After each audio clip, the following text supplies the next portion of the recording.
nice introduction, and I'm so happy to be here and presenting to you. I'm Ekaterina. I'm a data scientist from NVIDIA, and I'm super excited about the topic of synthetic data. I think synthetic data is a huge enabler, and it's even a door opener to such a thing like a global AI. In this video I'm showing you, there are different robots. And these robots have been designed by NVIDIA partners using NVIDIA hardware and software technologies. And you can see here that, well, they are very different. They are different in function, like there are delivery robots, there are autonomous driving cars, there are robots who are flying to space, or robots performing surgeries. There are robots caregivers, or robots who do such interesting things like you've seen in this video. And they have different sensors, like cameras, radars, and lidars. You see there is a garbage sorting robot. In short, robots make our lives better, and they're great help us to humankind. But sometimes robots fail, and imagine you have a rescue robot who needs to come and fix things. But then things like that happen. Or you want a robot to serve you a freshly brewed cup of coffee, but then this happens. A ketchup serving robot, this is my favorite. What could possibly go wrong? Uh-oh.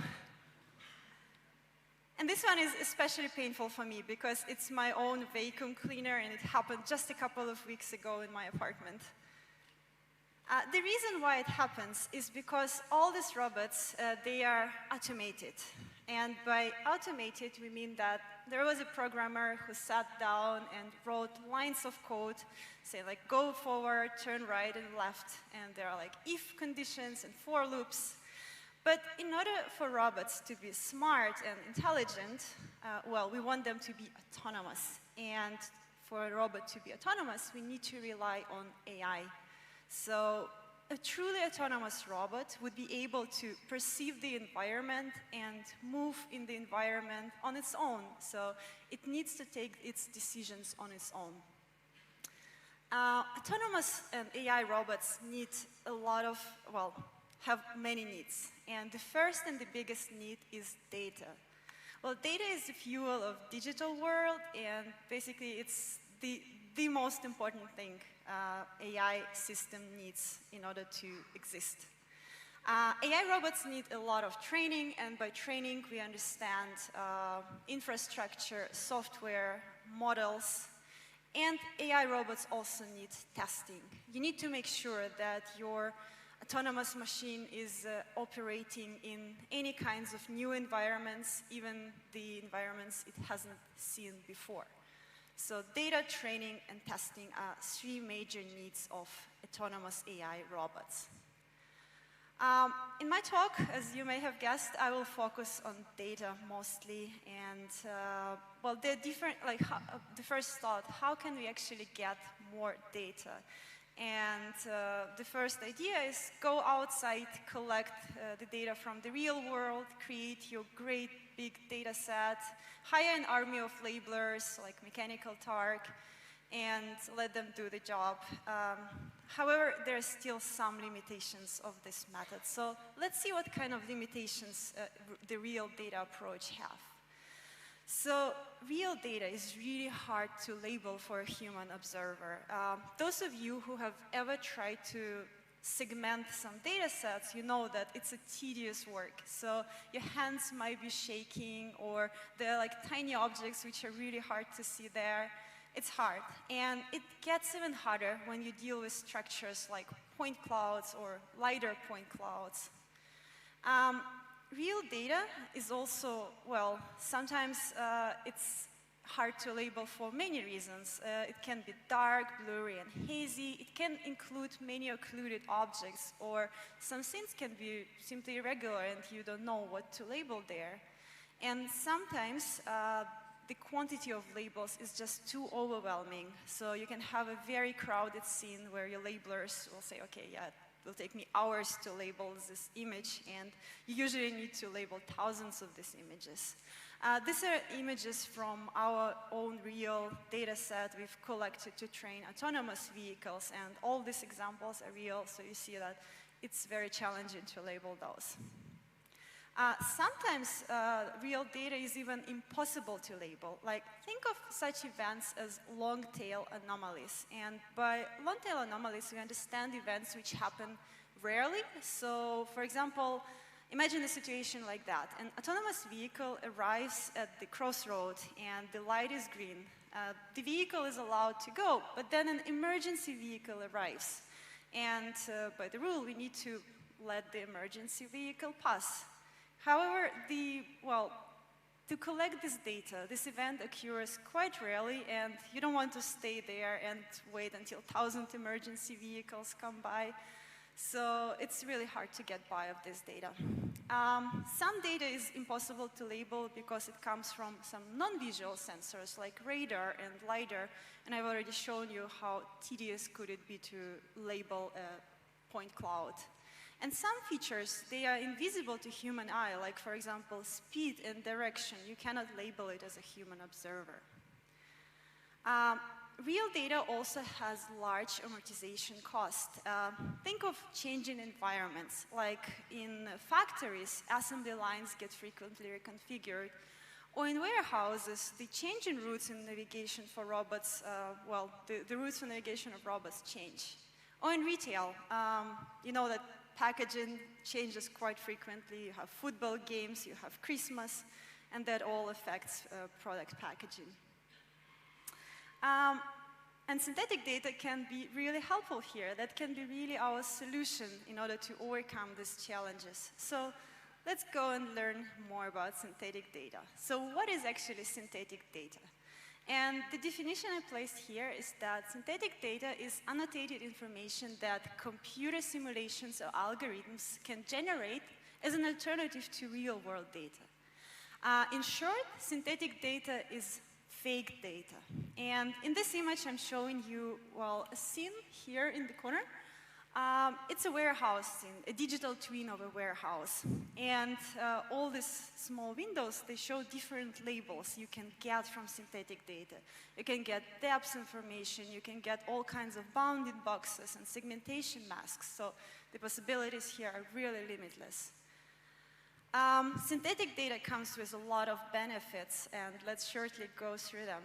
So first of all, in contrast to real data, synthetic data, in synthetic data you can have ground truths which humans can't label, such as occlusions, velocity, depth, and adverse weather. Think of like an autonomous vehicle driving in the environment where the weather conditions are bad and it's dark, and there are some pedestrians in dark clothes. So synthetic data can help you to see these pedestrians. Synthetic data also allows you programmability. That means that you, as a developer, have a full control over data diversity and distribution. And here I can give you an example. Like, those of you who worked with detection data sets, you may have heard about Kitty dataset. It's a popular benchmark for autonomous driving. And you may know that this data set lacks representation of cyclists. And with synthetic data, you could have said, okay, my model is biased and it doesn't detect cyclists that well. So you just set this parameter, add more cyclists to your data set, and then it's fixed.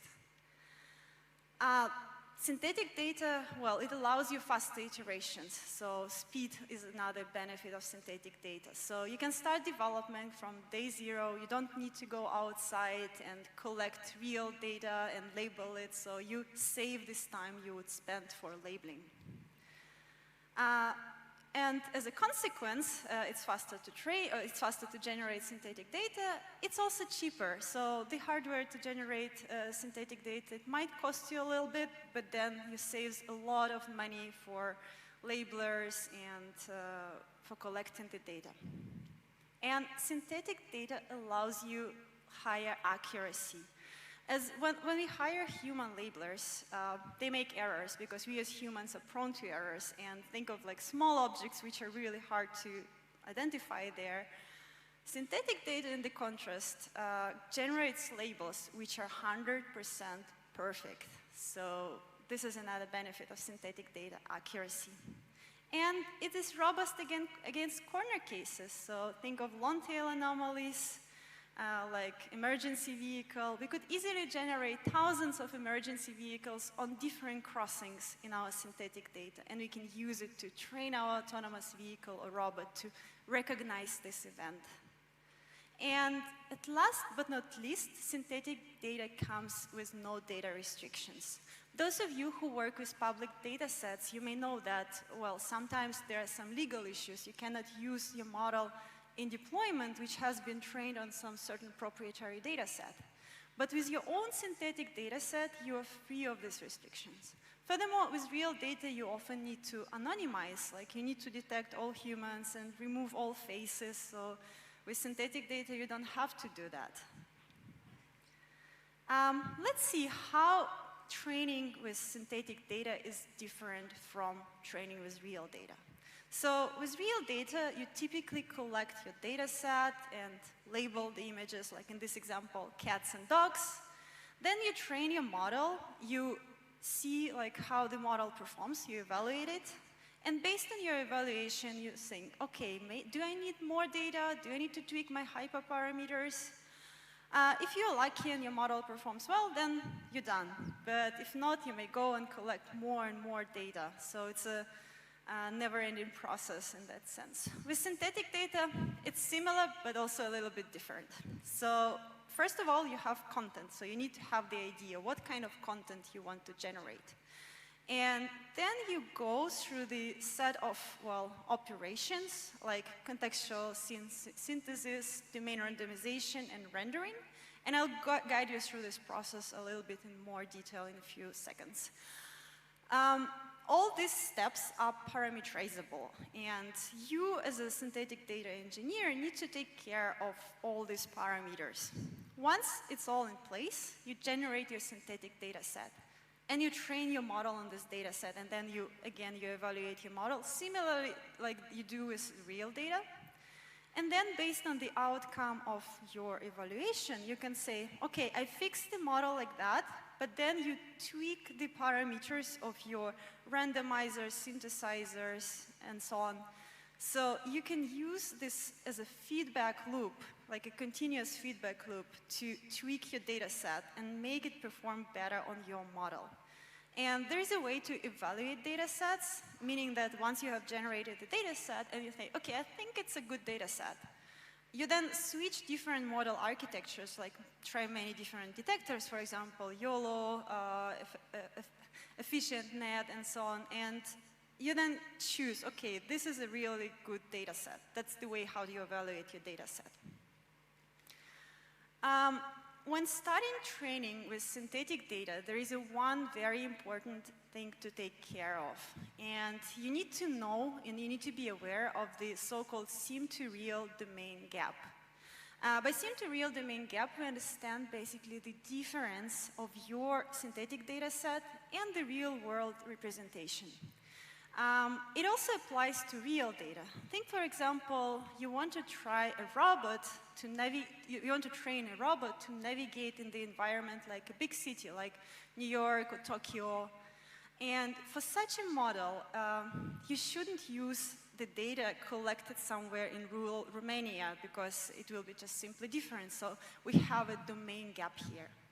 And talking about synthetic data, we usually have two different gaps. The first one is the appearance gap. And by appearance gap, we understand pixel-level differences to the real sensor output. It could be differences in rendering system. It could be differences of your assets, like maybe your assets are not that high fidelity. You can also have content gap, and by content gap, we understand differences in diversity, context, and behavior to real data. So maybe in the real world, you have always 5 objects lying on the table, but then in synthetic data, you've generated only 1. So it makes a big difference. And context also matters. Like maybe you always have dark background, but in your synthetic data, you have generated light background. This can also affect your training. So let me show you an example when context really matters. So you train a detector and it identified this animal as a tiger. But then you walk close and see, oops, it's not a tiger, so the context really matters here. Or I don't really have to explain you this example. I know every one of you who has ever been to countryside know that there is no cow like that. So the context matters. And here is another, well, no, another example comes later, but here how you can breach the seem to real domain gap. So first of all, to breach the appearance gap, you need to collect high-fidelity 3D assets. So the objects you are using in your rendering of synthetic data, they need to be really photorealistic. Then you need to rely on physically based rendering and materials. So again, photorealistic, physically true. You need to rely on validated sensor models, so support multi-sensor support and diverse sensor parameters. In short, I would characterize it as you strive at having high quality and high realism. To bridge the content gap, you need the following. So you need to have a large pool and large variety of assets. You need to consider context. You need to have good tech and tools to generate new and diverse scenes. And it has to be scalable. So once you've generated 1,000 images, you need to be able to generate another million of images which will look differently. So by that, I would characterize it as a diversity and extensibility.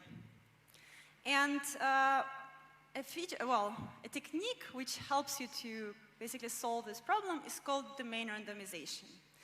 And what I'm showing you here is basically, imagine it as a solution field, like the pink circle in the center. So this is where our reality lies.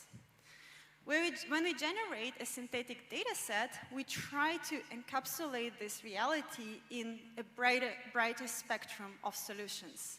And by doing that, we assure that our data for sure will have the features we want our model to learn. I'll show you more examples of that later. These are different examples of domain randomization techniques. So you can vary appearance of your objects, like color, lighting, textures, and materials. You can also vary position of the objects. You can simulate movements, you can zoom in and zoom out your objects, and you can rotate your objects. A bit similar to data augmentation, but also different. And there are multiple ways to utilize domain randomization. The first video I'm showing you is the so-called realistic or minimal domain randomization. You can see here we've created a digital twin of a warehouse, and we are modifying the textures like the flooring, we simulate different lights and moving the shelves. So this still looks like a true warehouse. We can also have semi-realistic or moderate domain randomization. And in this image, you can see it's a room. It's a very funky room. Maybe a crazy person lives there. So we have all kinds of colors and textures, but we still recognize it as a room. And we can also have highly unrealistic and highly diverse domain randomization. There, we just simulate objects flying around, overlapping, and this is the example of having the largest solution space that maybe we want to have. And the idea behind is that we can encapsulate the real-world conditions in the high diversity of synthetic data. And this is another good example of how domain randomization can help you to overcome texture bias. So the researchers, the authors of this paper, they have done a really interesting experiment. So they took an image, which is a texture of an elephant, and made the model recognize it. And the model has predicted it's an Indian elephant, and the confidence was really high. Then they took an image of a cat, and the model still recognized it as a cat with a little bit lower accuracy. But then they overimposed the cat image over the texture of the elephant, but the network still predicted it's an elephant.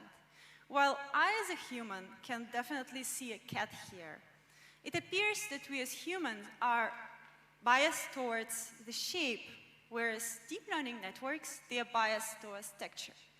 And when we, for example, apply different textures to our cat, like introduce some different funky furs with some interesting unrealistic colors, we may overcome this bias. We can force our network to learn the shape of the cat.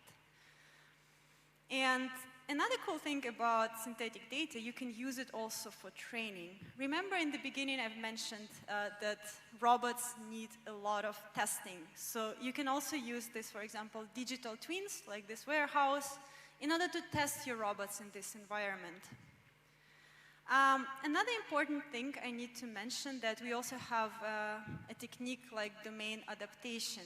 And this technique is basically based on transfer learning or image synthesis. And in this technique, you create new images by, for example, text to image, like stable diffusion models or GANs, which are a little bit outdated now compared to stable diffusion models.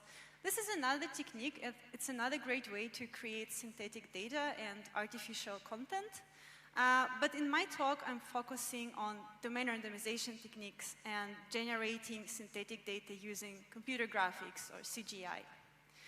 So now let me guide you through the approach NVIDIA has to create synthetic data. And it's all based on our OMNIVERSE platform. So we consider this OMNIVERSE platform as a backbone to create metaverses. And, well, what is it in a nutshell? In the center of the Omniverse, we have nucleus, Omniverse nucleus, which is the database and the engine for collaboration of different users. And different users like designers, creators, engineers can collaborate there together and create digital worlds together. From the bottom up, it is based on proprietary NVIDIA technology. We have physics, materials, path and ray tracing. We have our rendering included there. And the cool thing about it, it offers you all kinds of different extensions. So you can create digital twins there, you can create movies there, or there is also an extension to create synthetic data. And let's go quickly through the technologies included in Omniverse, which allow you to generate synthetic data. And the first and the most important one is the USD, Universal Scene Descriptor. It's not NVIDIA technology, it's developed by Pixar, but we realized it's really great, it suits us really great. And we believe it's the HTML for 3D virtual worlds.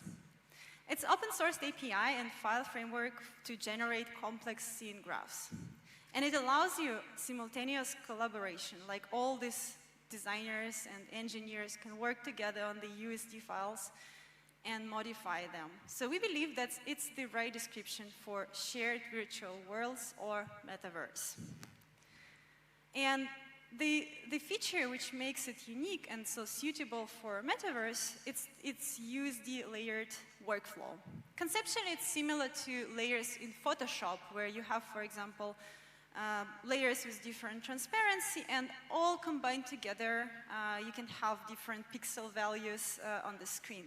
It is similar, but also it has a little bit difference, that different users can work on different layers, and they can modify them simultaneously. And then a voting can be applied to these layers. And those layers with higher votes, they win and end up in the final scene.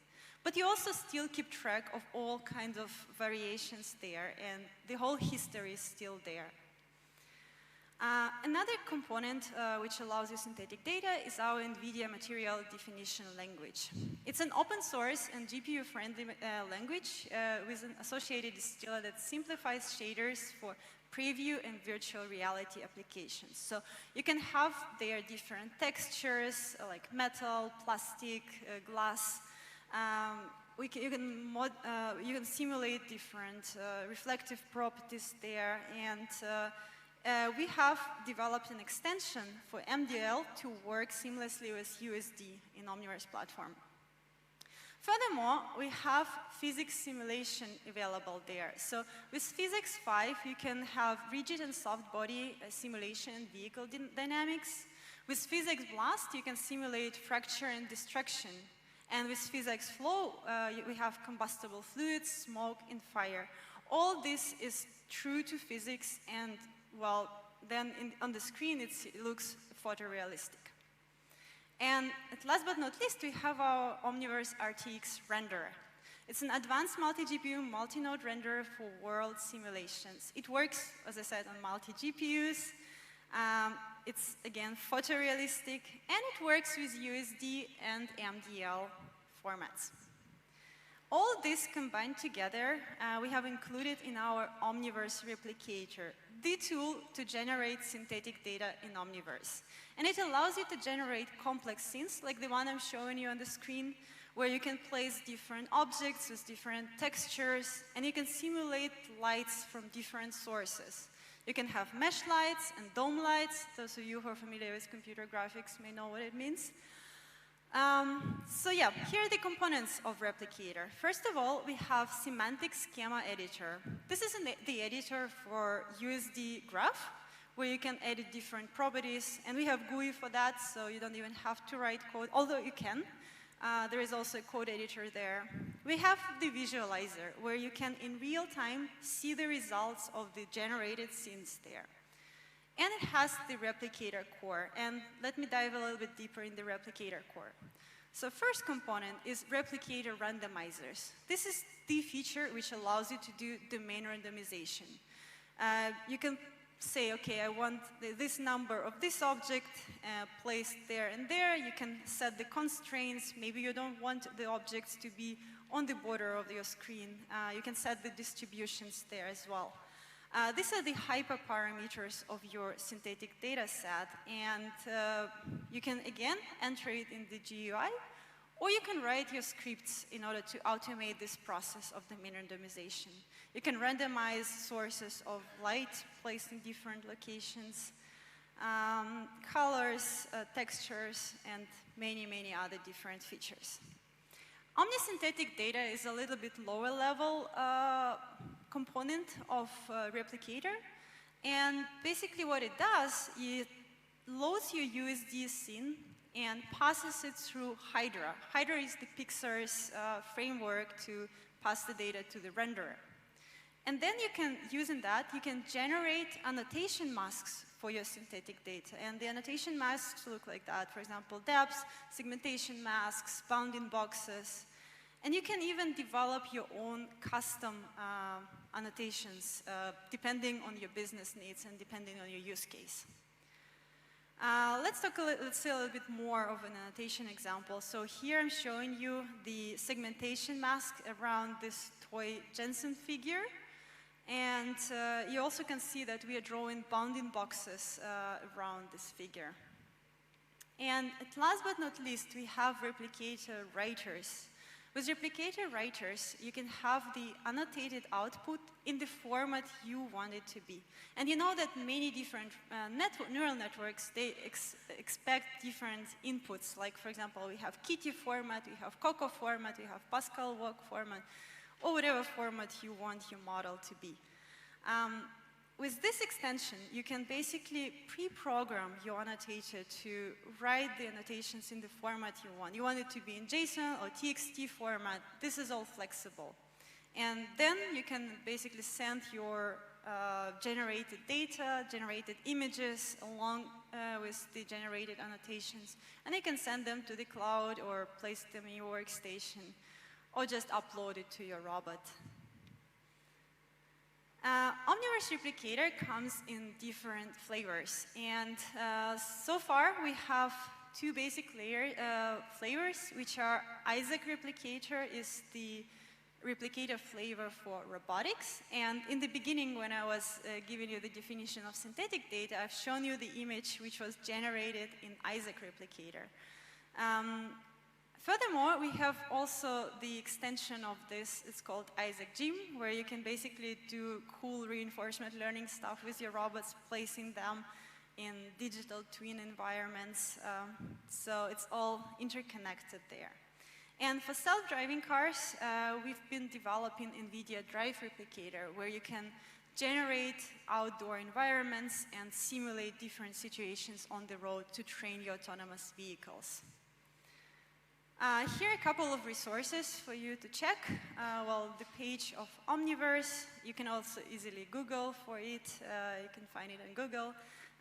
The replicator documentation, we have many different great examples how to use it. We provide you with some ready-to-use scripts and samples, and also we share some assets like 3D objects which you can load to Omniverse.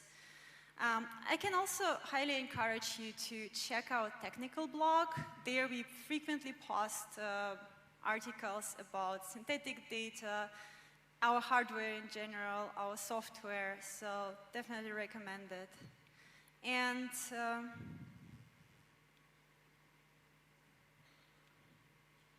that's the moment to summarize my talk. So in my talk, you've learned that we have autonomous robots and robots who are fully automated.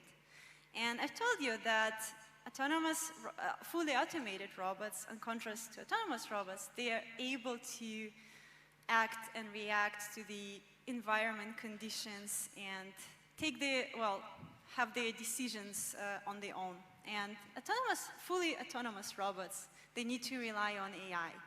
We've also learned that AI robots, they rely on such things as data, training, and testing. And that using real data, well, it has some limitations, but synthetic data can help you here. And it's really important to take care of seam-to-real gap when generating synthetic data sets. We've also learned that, well, to use NVIDIA tools, you can rely on Omniverse and things like physics, USD, and MDL. And I've also shared with you that we have OMNIVERSE Replicator, a framework for synthetic data generation. Thank you all.